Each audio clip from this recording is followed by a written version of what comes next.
Well, hello everyone. Guess what? We made it. It is 2021. First program, first episode. So here we are. Thanks for joining us on our first episode of Mondays with Mundy. And that's me, Jim Mundy, the historian for the Union League Legacy Foundation. So hopefully welcome back after a tough 2020. And 2021's got to get better, doesn't it? How can it not be any better? So we'll see what happens. Hey, we didn't have a mummers parade this year in Philadelphia because of the virus, and which means that the league didn't have its biggest event of the year, its annual open house on January the 1st. And so we're going to go take a little trip through memory lane and see what it was like at the league over these years, and kind of little reminiscing, if you will, and maybe enjoying our own New Year's Day parade, at least viscerally. So we'll see what happens. So this is all for fun, folks. It's still good history, don't get me wrong. But here we go. Let's see what happens. So we're pulling up.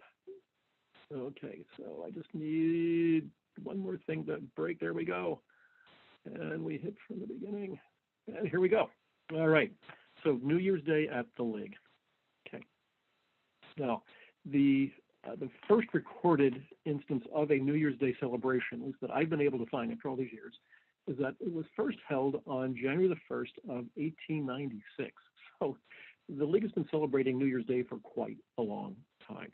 So it's been around all these years. And by the way, we have only missed up until this year. We have only not held a New Year's Day celebration in 3 years, 1930, 31, and 32 during the Depression. So that's a pretty good track record. So let's get started, shall we? Now, this is the oldest photograph we have, at least in our collection, that shows a New Year's Day celebration in Philadelphia, a Mummers Day parade, if you will, on Broad Street. This is 1918, which means it was January the 1st, 1918, which means that World War I is going on. And in 1917, a league member purchased a deconsecrated Presbyterian church on the southwest corner at Broad and Spruce Streets. And that's what you see in the background there with a great big sign that says Soldiers and Sailors Annex of the Union League of Philadelphia. So what he did, and with the league's help, they turned it into a kind of a USO for soldiers. Dormitory space, cafeteria, so they got 3 hot meals a day, showers, shave, books, entertainment, you name it. It was all there for the soldiers and sailors coming through Philadelphia during World War I. And it gives you an idea of just what the mummers actually look like. Now, keep in mind, the first Mummers Day parade in Philadelphia was on January the 1st of 1901. And from the very beginning, the league has been contributing something towards the prize money. And the league still does it after all of these years. So the league has been one of the longest supporters of the Mummers Day parade in Philadelphia. Pretty neat stuff. So that's 1918. Okay. Now, this is the first photograph we have of a New Year's Day event inside the building itself. And this is 1938. So it took us that long to get a photograph. So here we have past presidents of the league as they were on January the 1st of 1938. So from left to right, Frank M. Hart, E. Lawrence Fell, Edward Townsend Stotesbury, and then Judge Alan Stern with his arms crossed. He is actually the president of the league on that day in 1938. And then General William Price Jr., and on the far right, Robert Otto Heiligman. And you may remember from previous episodes back in October, November, prior to the election, Fell and Heiligman were presidents when there was a lot of brouhaha about league members supporting Democratic presidential candidates. Oh my! So, and those are those 2 gentlemen there. That's 1938, oldest photograph we have in the collection. So this is 1941, and this is a tradition that has been ongoing, I believe, from what I can tell, from almost the very, very beginning. And that is where the board of directors has a receiving line, and members of the league walk through and meet and greet the new president, the vice presidents, and the board members themselves on New Year's Day. And it's a tradition that has continued to the very present. So that's what it looks like. And boy, tons of ferns and flowers and stuff like that. So clearly, it's a shame it's not in color. Beautifully green, I'm sure. You can see what it looks like. So that's 1941. Okay. And then here we have the 1960s version of the receiving line itself. Now, you can tell we've changed rooms, and if you saw an episode just a few weeks ago, you'll notice that this is the Lincoln Memorial Room. So there's the east wall to the right, the fireplace in it, and you can see the members, again, walking along the receiving line and shaking hands and greeting the new president, vice presidents, and board members and things like that, because we have an election every year. So the modern day process is that the president's elected for 2 consecutive one-year terms, vice presidents for 4 years, and the board members, of which there are 3 classes, 5 members each, and they serve for 3 years. So there's always somebody new every year in the receiving line. Okay, and then this, again, we're talking about 1963, 64 at this point in time. Again, we're still in the Lincoln Memorial. You can tell because of the stained glass windows. And geez, from left to right, the gentleman about to put his hand out is Robert Fulton, whose father was the president of the league in 61 and 62. I'm sorry, 63, 64, right after Thomas B. McKay. It's J. Victor O'Brien, the taller gentleman there. I don't know who the gentleman is in front of that torchère there, but then you have George Broadhead, a future president of the league, Jack Hesketh with the carnation and his lapel, also a future president of the league. And then on the far right, George Ewing, who only served on the board of directors. He was an architect. Hesketh was the president of Jacob Reed and Son, right? The great haberdashery on Philadelphia and Chestnut Street, and Mr. Broadhead was a lawyer. So, and then with all these people in the clubhouse, and any given time we're talking maybe 1,500 to 1,800 at this point in time. Well, they had to eat and they had to drink. And so this is the South Marble Room, and it is set up for drinking because that's what we do a lot of at the league on New Year's Day, right? And if anybody's ever been there, you know what that's like. And of course, the specialty of the house on New Year's Day, well, actually there are 2. One is the Fish House Punch, a wonderful old traditional drink in Philadelphia, and then of course Union League Specials, which are a variation of the Fish House Punch itself. So, and the first thing that they run out of every year is Fish House Punch, not surprisingly. So there you go, and that's the. So again, we're talking 1965, and here we have Lincoln Hall in 1965, and you can see the chef there. That's Peter Grassi, with the toque that he's wearing there. On the right-hand side, to 2 people down the right-hand side is Chuck Gilman, who was at the league when I went there in 1978. So he was in the food and beverage department, banqueting department. And the gentleman on the far, far right was Roland Tinsley, and he was there in 1978 as well, worked into the 1980s, as did Chuck. So they were there for many, many years. So that's 1965 at Lincoln Hall. And here we have the same New Year's Day event. You can see the members lining up. Obviously, they're lined up to get their food because everybody who's not in line is eating. So, and you can see Chef Grassi there in the background under the chandelier with his arms folded, overseeing the events that day. So it's all good stuff there. So that's what it looked like. It's going to get more crowded as years go on, and you'll watch. Here we go. All right. So this is 1966. And now look at the swarm of members in Lincoln Hall. Just hundreds of them, hundreds and hundreds and hundreds. And they can't eat fast enough. Specialties were always, what do we have? Oyster stew. They had a seafood stew. They had rice croquettes. We did lobster Newburgh. I mean, you name it, they ate it. And they had a great time with it. Don't forget the snapper soup. How could we forget snapper soup and things like that? So a hungry crowd, thirsty crowd, and you can see the size of it here. And here we have another view of Lincoln Hall on a New Year's Day. Pretty amazing stuff. So, and again, as I say, on average, probably about 1,600 people. Sometimes it's up to 1,800. All right. And then another receiving line, because and this one is from the late 1960s. Early 1970s, I beg your pardon. On the left-hand side, you have Stanley Root. In the middle, Robert Wilder. And on the far right-hand side, Maurice Webster. Root and Wilder would become future presidents of the league. Mr. Webster did not become a president of the league, although he spent many years on the board of directors and was a member of the league for close to 65 years. But he only died recently, about 2 or 3 years ago. And he was, I think, 100 years old. So really wonderful. I just love the expression of Wilder's face in that one. So it's good. And another tradition of the league is having a board photograph taken. So this is 1967, when J. Permar Richards became the youngest president in the league history, until Greg Montanaro succeeded him just a few years ago. Greg was only in this early 42 or 44. I'm sure Greg will let me know how old he was at that point in time. And that is Mr. Richards in the front row seated, second from the right. So you can see the board behind him. And again, in the Lincoln Memorial Room itself. And this is a tradition that we still do today. And of course, none of this happens without the help of the staff, which was run by the general manager, Dan Lehman. And that's Mr. Lehman on the left-hand side with then President Ed Dwyer. And Mr. Dwyer was president in 1973 and 1974. And that is then in the Lincoln Memorial Room. So it was nice that Mr. Dwyer had his photograph taken with Dan Lehman. So.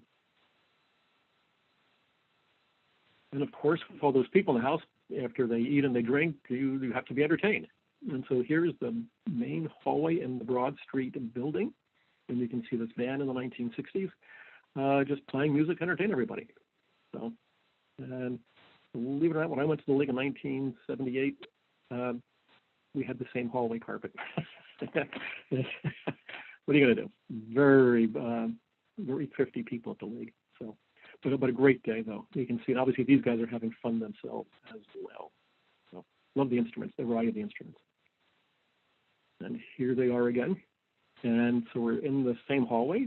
And that is the south wall, forgive me, off to the right-hand side, because we're looking east, from west to east, towards the Broad Street door, which is through that glass partition that you see there. So, all right. And here we have the same hallway, the same wall, the same view, only 30 years later. This is 1993, and that's Mike Francis at the piano, and his combo for years and years and years, I mean decades, played on New Year's Day in the hallway.